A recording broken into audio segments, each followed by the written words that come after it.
Hello, welcome to my channel, Edible Thoughts Makes. My name is Stephanie, and today I have a featured finished project to share with you today. This is a project that I have been testing in the months of January and February year 2024, and the release is the middle of March. This is the Woodhaven Pullover by Tiff Nealon. I am a long time tester for Tiff's patterns. It has been several years, and I just really enjoy knitting patterns by her. I feel like the format is easy for me to follow. I enjoy how they're usually broken up into little milestones.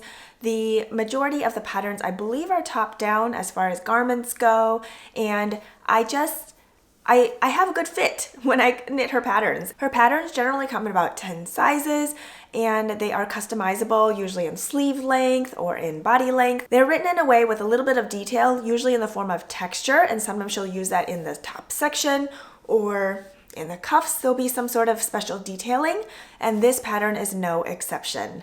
I just had so much fun knitting it.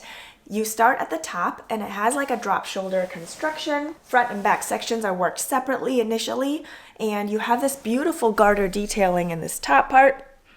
And it's written for 2 colors, but you could really knit the whole thing in 1 color if you wanted, or even a lot of different colors. This is a DK worsted weight pattern. The recommendation is to hold 2 yarns together. That way you can create a subtle marl effect, or maybe not so subtle if you wanted something a little bit bolder. It is a great way to use yarns that might be otherwise highly variegated that you don't know what to do with, but when you hold it together with something else, it usually breaks up any sort of color pooling and can create a beautiful effect overall. The yarns I used are by Pearl Soho. It is the linen quill base. It is a 50% fine Highland wool, 35% alpaca, 15% linen. The colors I used are rose granite for this main contrast that's in the cuffs and in this top section.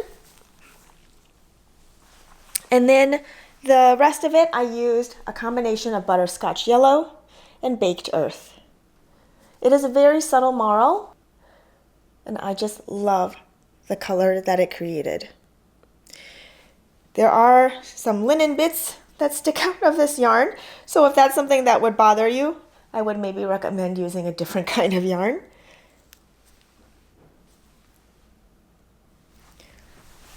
It is not something that bothers me. I actually really like that there's some visual texture as well as, I guess, physical texture, tactile texture, as well as some tactile texture.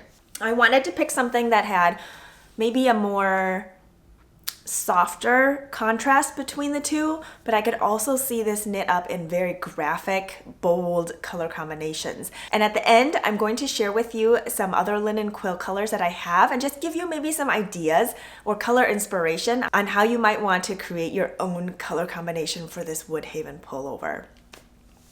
Now, back to some details about this pattern. It comes in 10 sizes. I chose the second size for 37-inch finished circumference. The recommended ease is 5 inches of positive ease, which is what I get with the second size. Needle size recommended are US 6, 7, and 8, and I used all the same needle sizes. The pattern gauge is at 18 stitches by 26 rounds in stockinette. I used a total of 376 grams, totaling to 1,651 yards of fingering weight yarn. You could also knit this with just DK weight or a light worsted weight yarn and not hold it double if that's what you wanted to do.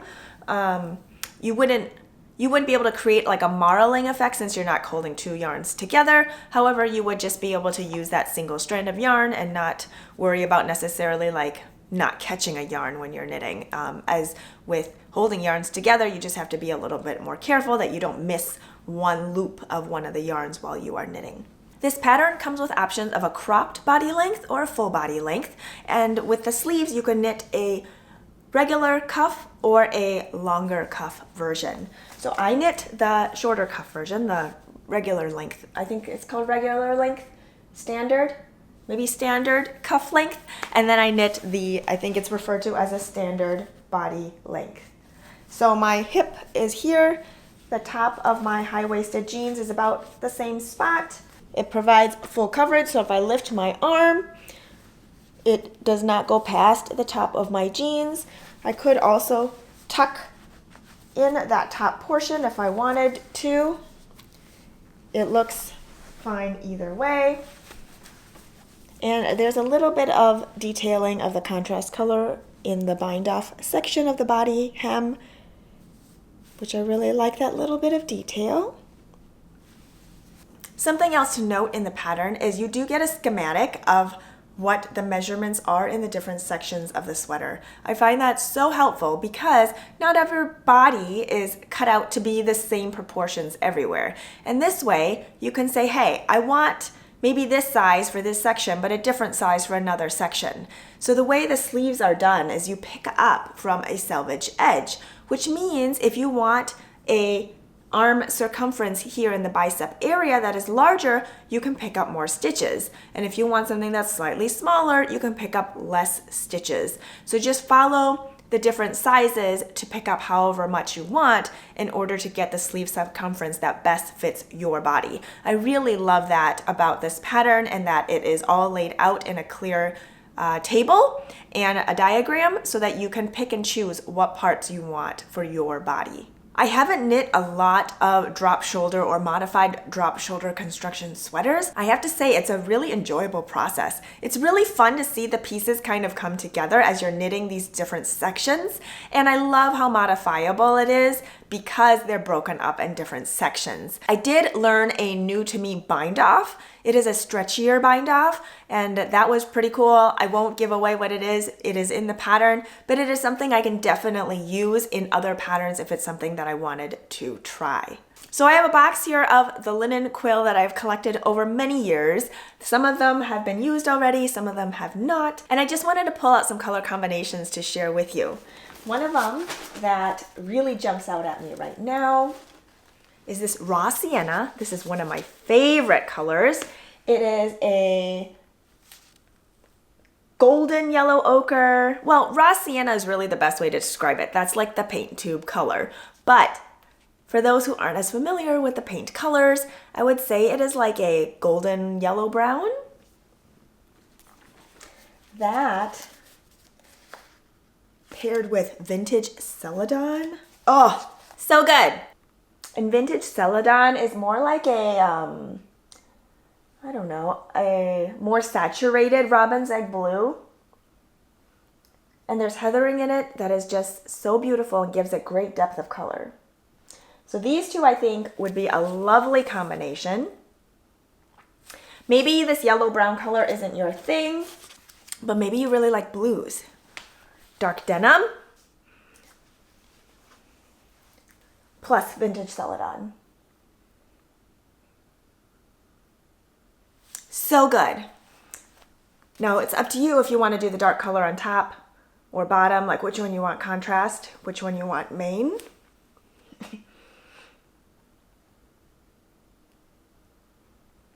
But I think that would be a beautiful bold contrast. Okay, let's say we don't want to put away the raw sienna yet. How about this one?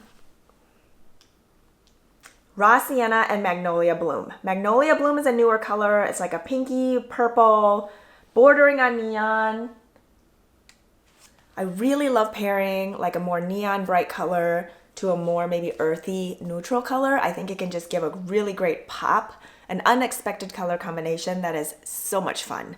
So this one, I wouldn't marl necessarily these two together. I would just hold them double with themselves. So you could have one as this top part. Maybe you don't want the neon everywhere, but you do like that color next to your face. Maybe do that one and then do the raw sienna for the rest of it. So you don't have tons of the bold color everywhere, but you have a little bit by your face. So I think that's something to think about too. What color do you want by your face? What color do you want as like your main fabric? But I think these two could look really good together.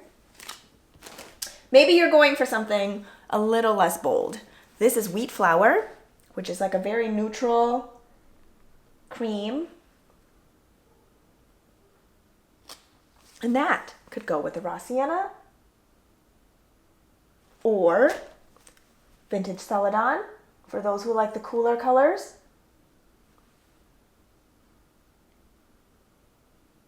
Or, let's see, maybe you like reds. This is Kiln Red. It is like a muted brick red that leans a little orange.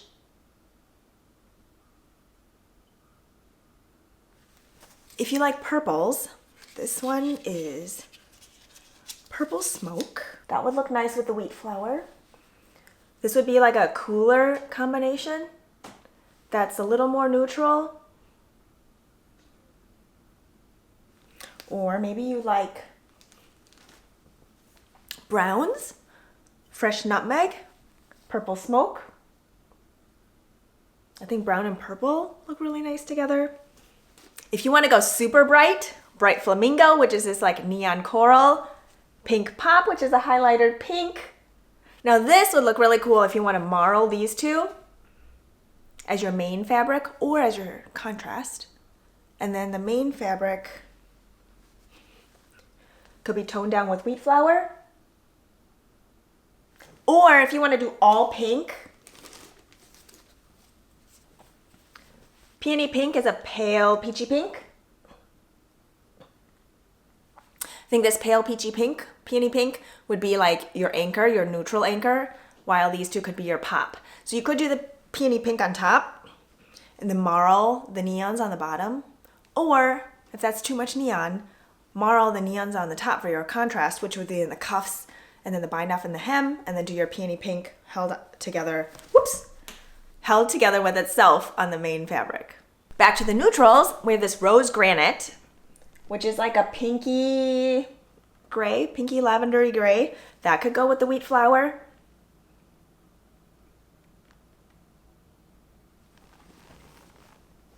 If you want to do purple on purple, you could do Purple Smoke and the Rose Granite and do like a low contrast two-tone.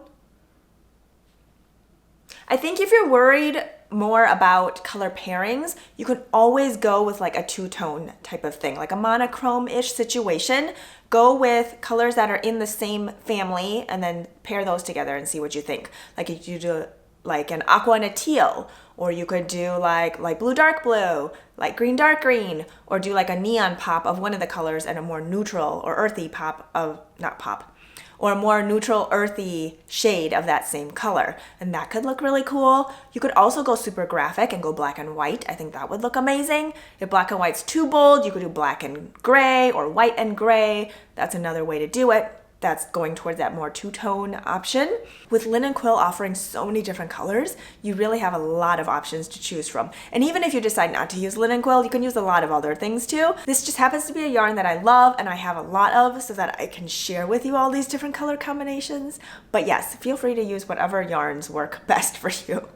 This is all I have to share about this pullover. I'm just double checking to make sure I didn't miss anything. I hope you enjoyed the little chit chat on color combinations and my overview of this pullover. I really enjoyed knitting it and I love wearing it. It is so comfortable and I am looking forward to wearing this as a transition into spring and maybe even into fall because it's got some of those warm colors in it. I'm already thinking that I could potentially modify one into a cropped length and not do any sleeves, but make it almost like a slip-over version, and that could be super fun to add to my combination of different outfits.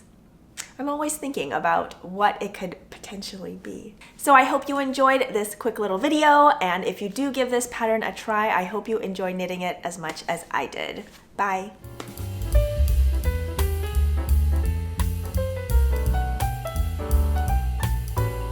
It is 50% fine Highland wool, 35%